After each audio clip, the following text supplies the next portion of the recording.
ผู้พ่อคือพ่อก็เฮือนคือเขาคือมาลำเพิ่นเว้าตุ๊บคือเฮือนมาลำตำคือเฮือนมาแค่นี้ได้4 ซ้าย4 ขวาเฮ็ดได้อยากได้ แม่น บ่มีค่อยหาคือบ้านคือเมืองสิแหละ เจ้า ถ้า เจ้า ว่าเราบ่ขยันแบบนี้โอ้ยพวกหัวหน้าเห็นเราเนี่ยก็อุ๊ย เบิด สมัย นี้ เจ็ดขี่ไปแล้ว ว่าคนเฮาเพิ่นไผคือกันได้คันว่าเฮาบ่เฮ็ดเพิ่นช่วยให้เจ้า ซ้ำ มี นี่ มือมีตีนน้อยหนึงเจ้าบ่เฮ็ดต่อมันก็ไผอยากช่วยเจ้าต่อไปแม่นล่ะวะหยังคือกันแล้วเจ้าบ่หาเพิ่มเติมมันก็ได้แต่ชำเจ้าได้แค่นั้น แม่น ในเมื่อคันว่าเจ้าเพิ่มเติมมาเจ้าก็สิมีมือมีตีนขึ้นเพิ่นก็สิสนับสนุนเจ้าต่อไปหั่นนะ เจ้าแม่น สิถ้าแต่เพิ่นก็บ่ได้คือกันเฮาก็ต้องช่วยตัวเฮาเองเพื่ออันนั้นเด้ โอ้สนั่นน่ะ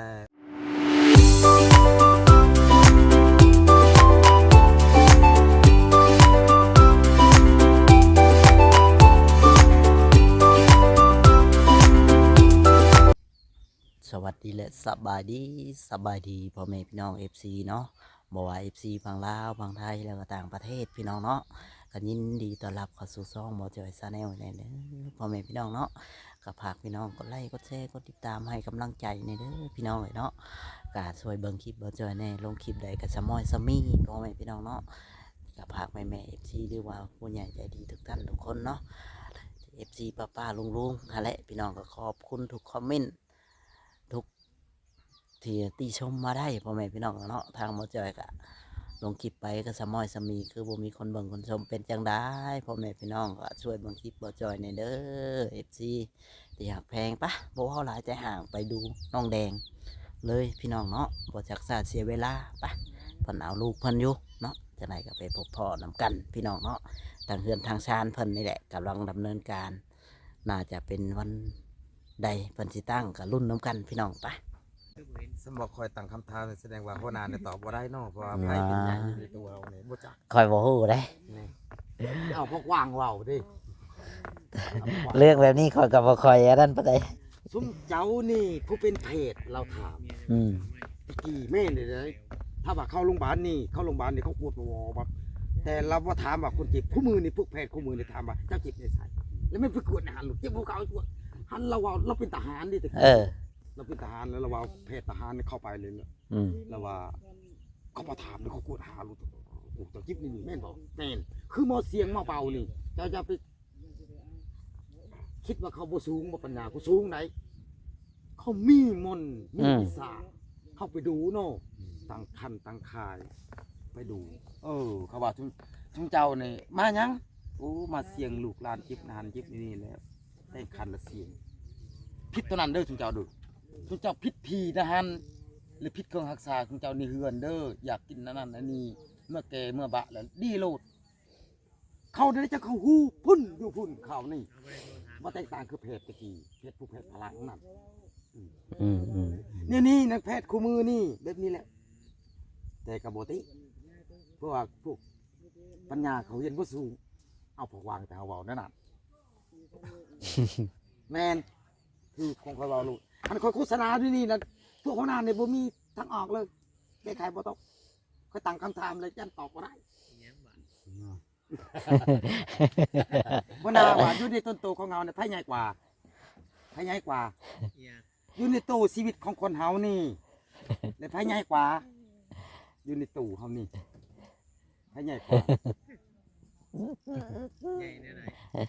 ใหญ่เยอะใหญ่เรื่องชีวิตการเป็นอยู่เรื่องคันที่กันจากใดอันนั้นใดอันนี้เลยไผใหญ่กว่าอยู่ในตู้เฮานี่ไผเป็นผู้แต่งไผเป็นผู้วางแนวคิดว่าโอ้ยเขาจะได้ตัวนี้โอ้ยเขาจะได้ตัวนี้เด้ ใช่ตัวเขาเองนี่นะใหญ่นี่ไหนใหญ่ ท้องใหญ่กว่า ให้มันอยากในปากเป็นผู้เบาอยู่ท้องนี่มันอยากในเด็กเขา ย่างกับคนที่ข้านกับโบไปหาคือ เข้าใจเข้าใจ อยู่ในโจเขา เข้าใจเรื่องว่านั้น ข้านกับนอนอยู่ชื่อบางคนกับมิตรให้แต่ลูกแต่เมียเฮ็ดมันย้อมไปขอข้าวแท้ก็ยังให้เมียไปขอบางคนน่ะ เข้าใจเปรียบเทียบคือเบาแตงนี่เราอยากได้ไปสินะเราอยากได้ขุดพวกเราเข้าพญาฮะขุดกระปอกขุดกระปูขุดกูขุดเกียดแล้วไปขาย แล้วจังว่ามันเป็นบางช่วงเป็นบุคคล แล้วเราอยากได้นี่คือพนานี่ว่าไอ้กึ่งนี่มาช่วยเลยเรา บอกแล้วถามว่าคือเบาแตงเพิ่นนี่แบบนี้คือกันบ่เบากึ่งบ่แตงให้เฮ็ดก็บ่อยากเฮ็ดนี่อันนี้เราขยันวิสินาเราสมมุติว่าเราขยันแม่นเราบ่มีเนาะ เราบ่มีเป็นนี่เลยโอ้กูเฮ็ดได้เนาะกูจังสิได้เนาะกูอยากได้เฮ็ดได้คุบเราเผาพญาได้ฉันได้ก็บ่พอปากบ่พอท้องเขาว่าทำโบราณเพิ่นเว้าก็สินะแล้วเพิ่นถามว่าไผใหญ่กว่าในตู้เฮาก็ว่ามีแต่ท้องท้องเลยใหญ่มันอยากมันอยากแล้วมันไปไม่เคยไปเอาตัวนั้นจะบ่ไปคนไปเลยแล้วไผเป็นผู้แต่งให้ไปป้าแล้วไผเป็นผู้ถูกตีนกับมือตีนเป็นพายางไปเอามือเนี่ยพาจกใส่ปากมันนั่งว้าววับเสยมันนั่นแม่นคอยคิดว่าอยู่ในใจนี่นะแต่ว่าท่านคือกฎหมายคือคู่มือนี่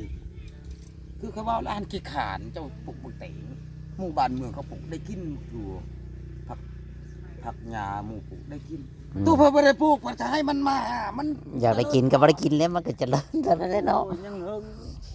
แม่นเราบ่ได้กินดอกโดยยังหึงกูเห็นบ่คู่มือนี่ก็บ่ติก็บ่ว่าคนใดเจ้าว่าเรื่องข้าวน้ำ3ปลาก็เฮ็ดนาก็เฮ็ดคือกันคือบ้านคือเมืองเฮ็ดคือกันผู้มีนานั่นน่ะเฮ็ดคือกันแต่ว่ามันบ่มีย้อนหยังจะว่าบ่มีเพราะว่าเจ้าบ่มีทุนมีหอนสิไปซื้อปุ๋ยคู่มือนี่กินอยู่ที่มีท่านสาวบ่ซื้อใส่ปุ๋ยเจ้าบ่ได้กินบ่ทันบ้านบ่ทันเมืองอีกแม่นบ่หมู่เฮ็ดแช่ๆเจ้าของเลยเพื่อสิโกยมาเฮ็ดจักยามใดบ่ได้กินบ่ทันคือว่าแล้วไปสาป่าคือแล้วหมู่สาเหมือนเจ้าของหมดไปทำหลังหมู่ก็บ่ได้แล้วอยู่ๆแม่นบ่ทั้งคือเด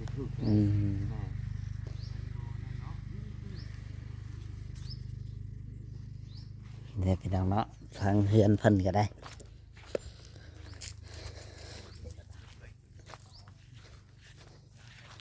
ได้แต่เมืองการได้ของพี่น้องเลยเนาะ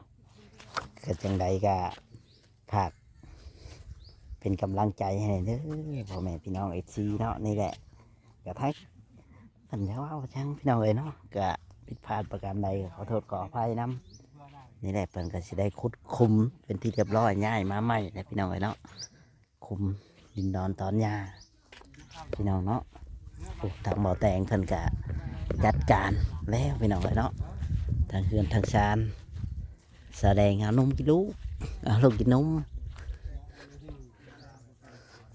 นี่แหละเฮือนชานเพิ่นก็ได้พี่น้องเนาะมาถ่ายให้พ่อแม่พี่น้องเบิ่ง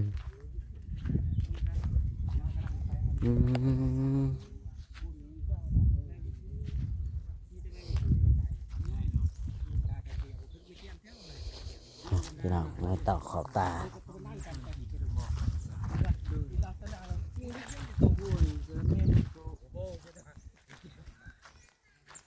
ตายมันเขายันงูเขาเจ็ดปีเอ็นเขาเจ้าจังตัดหนึ่งประมาณ6 ปี 6 ปีอันนี้เงามันบ่แนงมันบ่คือกกเขาปลูกใหม่แล้วตัวนี้ปลูกใหม่นะฮะก็ปลูกตอนเดือน7นี่แหละตัวนี้นะใหญ่เลยล่ะแต่เดียวเนาะไว้ขนาดจีนเฮ็ดนี่เขาใช้ปุ๋ยบ่โอ้ซ้ำมาไปแล้วจีนใช้ปุ๋ยใช้ยาเนาะเขาจ้างบ่ดูยากกันจะไปเล่นอาชมยังเบิ่งเลยนะมันบนดีเก่าละมันติดแต่วันยังกำลังเนาะกำลังที่เริ่มเลยตีได้ก็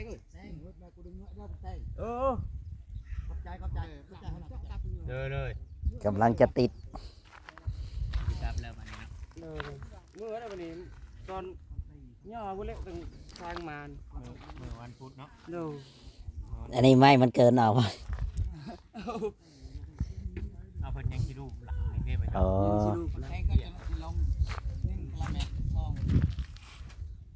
ตอน4 โมงเลย4 โมงแรงเมื่อวานนี่ป่ะ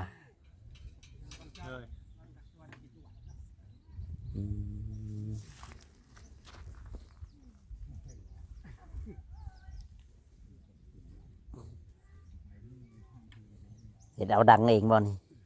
หรือขาย ขาย อ๋อ บ่มีแนวหาแนวเฮ็ดเลย ต้องเฮ็ดเนาะ โดย เฮ็ดมันอยู่บ่ได้เนาะมันบ่เฮ็ดคือว่า แม่นเลยบ่เฮ็ดกับ โอ้แดดแค่มื้อนี้คือจะงัดมื้อนี้บ่ลมเนาะแดดแบบบ่ลมบ่หยังมื้อ นิ่งเด้มันมันออกเดือนใหม่เลย ไปนั่งอยู่ห่มไปมันเป็น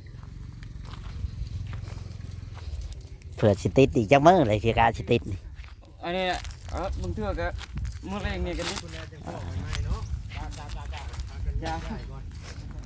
นี่จบงามจังโตกันใหม่ ยังสิกิน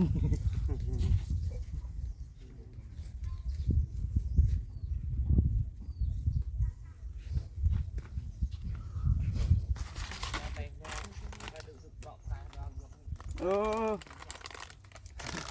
อะไรวะเก็บไม้รวมมาบ่ เก็บไม้โฮมไว้ยันไม้น่ะมันไป อ๋อมันสิขดมันสิร้าวเนาะ โดย แม่นหั่นแหละหน่อยเก็บ มันสิหลดมันสิงอนนั่ง บ่ นั่ง เฮาตากแดดไว้ได้เนาะ โดย เฮาตากโอ้มันเดือมมันนั่งอย่างนี้บ่เต็งจับ มันย้อนเลยตะเวนมันบ่ายทางนั้น เด็กก็เด็กคักวะ ง่ายบ่สิง่ายเตียงบ่ ยายก็ยาย ยกง่ายมากน้อยหนึง แต่ว่าอะไรยังน่ะเบ็ดบุดอีก เฮ็ดบ่จอยบ่จอยเบ็ดอยากเบ็ดไว้ในของเรา เราเบ็ดเลยเลย ไอ้รอกเราทำแว่งมาอยู่มันเด็ดขาด แป๊บเดียวจังหมดแชกไว้กัน สายรถแล้วบ่จอยบ่าวลาวเพิ่นสิมาอยู่บ่มื้อนี้ แน่นอน เพิ่นเบ้าบ่ มึงเถื่อกับมามึงเถื่อไปได้มา เราบ่ได้บอกบ่ใช่ บอกเราว่ามื้อวันเสาร์น่ะมาได้มา มื้อนี้วันอาทิตย์เด้มื้อนี้ มื้อนี้วันอาทิตย์จักเด้ เราบอกมีแต่สำนันเราว่าวันเสาร์ เอ ได้มา อ เมื่อวานนี่เราบ่ได้มาบ่ โดยเราบอกเลย วันนี้ยันบ่เหลือ บ่เลือกแน่นอนเถื่อก็ มาใช่ 3 โมงมึงเถื่อก็2 โมงมันเป็น3 โมง อืม 2 โมงนั้นเรามาเนาะ ปลูกแล้วบ่ได้บ่เครื่องปลูกเครื่องพัง เดี๋ยวยังกันปลูกหมดนายมันหมดก่อน ในเบิด ส่วนตัวนี้ก็เต็มหมดแล้ว โอ้ ส่วนตัวนั้นก็ครึ่งหนึง เฮ็ดนำกันกับเขาเจ้าติเขาเจ้ามาเฮ็ดนำติ โดยส่วนตัวนี้ ฮะ นี่ส่วนตัวนี้ อยู่ตัวเทิงนี่บ่ตัวรุมน่ะของชุมเจ้าเบิดบ่ โดย อ๋อ ตัวนั้นเราเฮ็ดผู้เรียวตัวนั้น อืม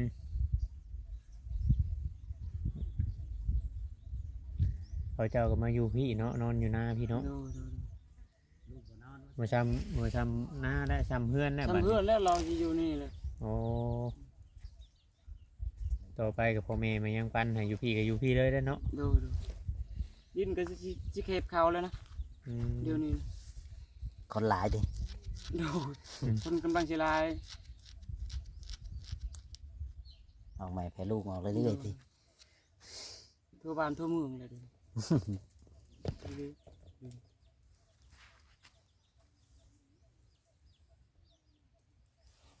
มันหนึ่งมาเขาเจ้าก็ ลูก เอา บ่าวอันไหนกัน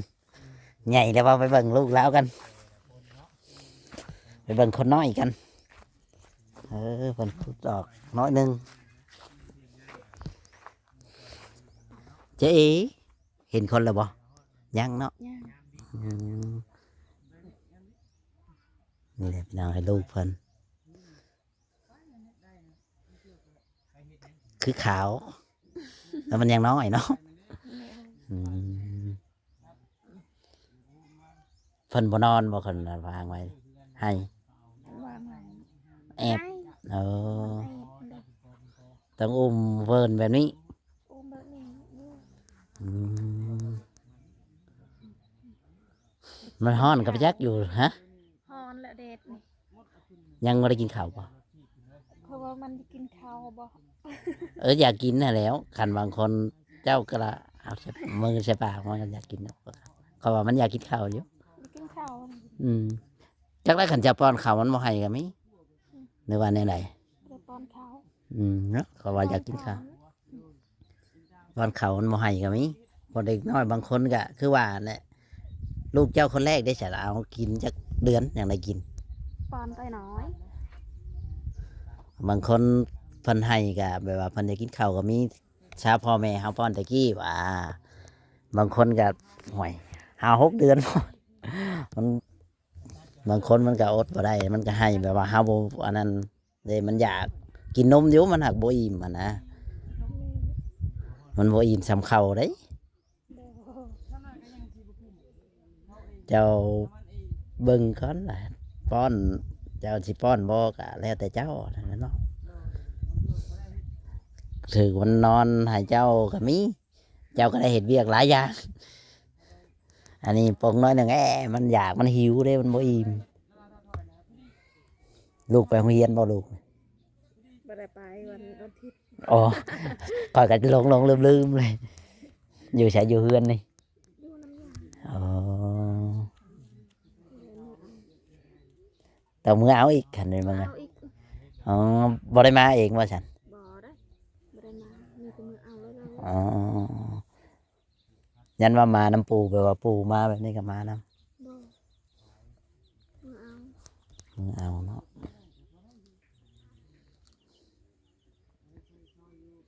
วันนี้ก็สิได้เฮือนกว้างคือกว่าเก่าเลยเด้วันนี้ ดีใจบ่ได้นะ โดย อ่าพอได้หมู่พวกมาลินน้ำเนาะหลังเถื่อเฮือนเฮาก็กว้างในกับหมู่ก็อยากมาลินมานั่นแน่แคบเพิ่นน่ะจักสิไปอยู่ใช้นั่งอยู่ใช้หมู่ครูก็ได้หลายบ่หมู่ครูเจ้าก็ได้ มา เขาเคยมาลินน้ำเจ้าอยู่บ่ มา กูมื้อนี่ได้ ดู อ๋อเชื่อหลายกับคนไกลนี่แหละเนาะคนไกลเพิ่นก็บ่ค่อยมีเวลา คือว่าเนี่ยรุ่นเดียวกับเจ้านี่เอาผัวหมดทุกคนแล้วบ่ เอาคนมา อืมยันวะยังเป็นอันนั้นแกมีอ๋อ เอาพวกมา ส่วนหลายนี่เอาบ้านเดียวกันว่าหลายกว่า เอาบันเดียวกัน อ๋อยันว่าออกนอกบ้านอย่างฉันอย่างซี่พวกบางคนอืมอืมให้แสดงไปหาหอยเดือป้าลูกให้ อันนี้กินข้าว ลองป้อนเบิ้งมันให้มันอยากกินข้าวก็มีคน อันปอนก็กินบ่เหลือเด้อ หอยบ่เหลือเดิคนมันอยากเนาะ อันนี้บ่ได้ปอนนะ มันก็อยู่แบบตื่นรับตื่นๆนะคือเขาอยากกินข้าวเลย แมนโยกินนมแม่กะเพื่อนเถื่อ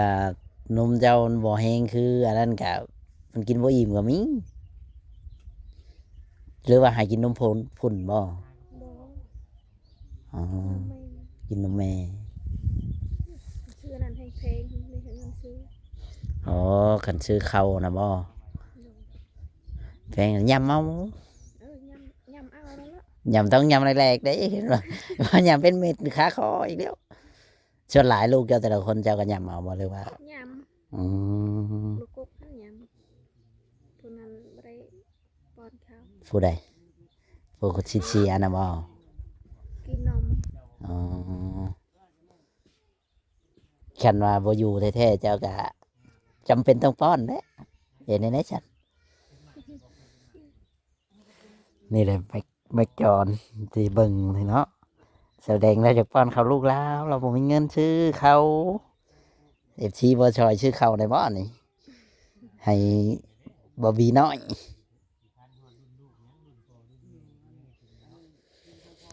อืมกินข้าวกับหยังวันนี้นะเจ้านะ กินข้าว อืมอย่าบอกว่ายังฮะ กินข้าวกับกระปู กระปูไปคุดเองบ่ ไปคุด อืมปูนานี่ ภายนานี่ อ๋อแจวกินบ่หรือว่าเจ้า กิน อืมเนี่ยนั่งเขาก็นั่งคนน้อยนั่งนี่แหละพี่น้องไอ้ลูกแล้วก็เป็นตาแพง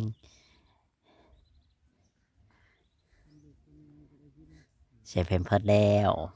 แม่ก็บ่ได้คอยชักแล้วบัดนี้ ชักเชื่อหน่อยเนาะชักอยืดตบเชือให้มัน มันนี่สักเสื้อให้ลูกเลยดิ ชักเมื่อวานนี่ อ๋อนี่เฮ็ดพอห่มพอปกก็สักไป ก็ห่มน่ะชักแต่เมื่อวาน อื เมื่อวาน ม นี่ชักหมดเลย จักมือสักทีหนึ่งหรือว่ามือสองมือนี่บ่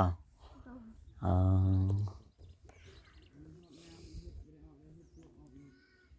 นี่ไก่ตัวนั้นคือแม่คือลูกตัวเดียวใช่คือตัวนั้นคือลูกหลาย พูดไปพูด อ่ะมันคือบ่ไปนะแม่มัน ว่าลูกอันนี้ตัวนึง อ๋อแม่ตัวนี้ตัวเดียว โดน ลูกบ่แพ้แท้ บอมัน ตาย เป็นไทยหัน จักหน่วยนะ เก่านุ้ย เก้าหน่วย แต่มีลูกตัวเดียว ซองโต้ตายตัวเดียว อ๋อตายตัวเดียว ติปะเตาปะกาปะตา ใครยีรักคนน้อย มันก็บ่ค่อยอันนั้นกลางคืนก็บ่ได้ให้แล้วว่า หรือว่า ไห้นะหันไห้นี่กินนมไห้นี่นม เราอยากกินข้าวจากแสดง มันไห้ไปถอดเอาออกไห้มันนอน เกี่ยวนอนนอนว่าฉันจะถอดออก มันกินอิ่มแล้วมันนอน อย่าวันนอนแป๊บเดียวตื่นนอนแป๊บเดียวตื่นเหม็นบ่ นอนเลย อ๋อ ตอนค่ เราอยากกินข้าวแล้วคิดว่านะถ้าขนาดเจ้ายังว่าเราอยากกินข้าวเพิ่นบ่ได้ชื่อมาให้ว่าจะข้าวสิได้แลกยังบ่ได้มีคนซื้อ 6 เดือนจริงปอน ถ้า6 เดือนพุ่นใครจะดอกก็สิฮอด6 เดือนค่อยเจ้าคิดว่าสิฮอด6 เดือนนี่ว่าจะสิให้ลูกกิน 6 เดือน มั่นใจแล้ว ได้จักเดือนแล้วตอนนี้นะเดือนปลาย เดือนไป เดือนปลายอีก5 เดือนแล้วเด้ เจ้าครึ่งปีพอดีน้องแดงไง